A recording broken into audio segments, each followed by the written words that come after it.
बड़ी खबर सारंगढ़ बिलाईगढ़ जिले के सरसीवा से निकलकर सामने आ रही है, जहां सरायपाली से सरसीवा आ रही यात्री बस टाटा बिलासपुर के पास पलट गई है।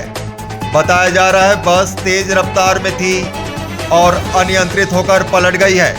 बस पलटने से दर्जनों यात्री घायल हो गए हैं, जिनमें बच्चे भी शामिल है। स्थानीय लोगों और एम्बुलेंस की सहायता से सभी घायलों को सरसीवा के स्वास्थ्य केंद्र में पहुंचाया गया है, जहां घायलों का इलाज जारी है।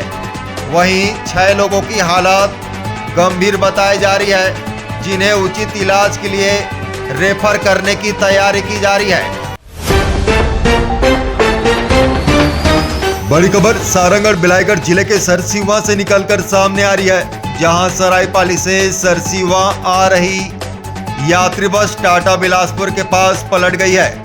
बताया जा रहा है बस तेज रफ्तार में थी और अनियंत्रित होकर पलट गई है।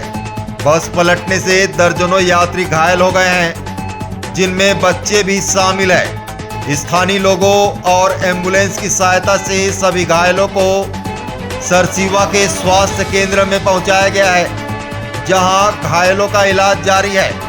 वहीं 6 लोगों की हालत गंभीर बताई जा रही है, जिन्हें उचित इलाज के लिए रेफर करने की तैयारी की जा रही है।